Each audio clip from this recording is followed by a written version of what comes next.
ক্ষমতায় কেউ স্থায়ী হয় না, হোক না সে হাসিনা কিবা রেহেনা, চেয়ারটা চিরকাল থাকে না। ক্ষমতায় কেউ স্থায়ী হয় না, মুজিবুর বেশি দিন থাকেনি, জিয়াউর কেউ তো রাখেনি।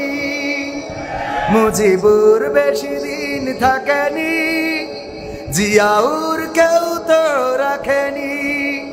এরশাদ চলে গেছে পৃথিবী ছেড়ে, এরশাদ চলে গেছে পৃথিবী ছেড়ে, কেউ আজ তার কথা কয় না। ক্ষমতায় কেউ স্থায়ী হয় না, হোক না সে হাসিনা কিবা খালেদা, চেয়ারটা চিরকাল থাকে না। ক্ষমতায় কেউ স্থায়ী হয় না, হাসিনা ক্ষমতা ধরে রাখতে আয়না ঘর বানিয়েছিল,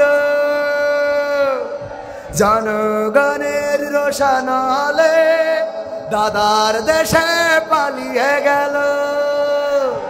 হাসিনা ক্ষমতা ধরে রাখতে আয়না ঘর বানিয়েছিল, জনগণের রোশনালে দাদার দেশে পালিয়ে গেল। ডিবি হারুনের পাশে আর, ডিবি হারুনের পাশে আর পরিমণিদের দেখা যায় না। ঠিক তো? কথা কি ঠিক আছে?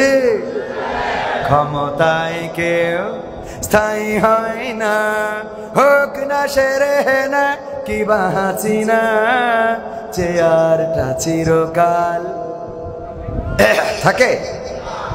এই চেয়ার চিরকাল থাকবে না, চিরকাল ফেরাউনের ছিল না, নমরুদের ছিল না, আবু জাহেলের ছিল না, আব্রাহার ছিল না, কারুনের ছিল না।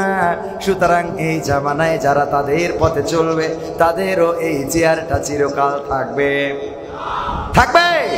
তাদের পতন হয়েছে ক্ষুদ্র ক্ষুদ্র জিনিস দিয়ে, নমরুদকে মশা দিয়ে আল্লাহ রাব্বুল আলামিন বিদায় করিয়েছেন, ফেরাউনকে পানিতে চুবানি খাইয়েছেন, আবু জাহেলকে মাজ এবং মুআজ দিয়ে আবু জাহেলকে দুনিয়া ছাড়া করেছেন, আব্রাহাকে আবাবিল পাখির মাধ্যমে দুনিয়া ছাড়া করেছেন, আর আমাদের দেশের স্বৈরাচারকে দুধের শিশু দিয়ে দাদার দেশে পাঠিয়েছে।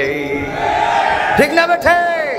যাদের হাতে কোনো অস্ত্র নাই, যাদের হাতে বন্দুক নাই, কামান নাই, গোলা বারুদ নাই, টিয়ার শেল নাই, কাঁদানে গ্যাস নাই, কোনো কিছু নাই, শূন্য হাত ছুটে চললেন সবাই রাজপথে।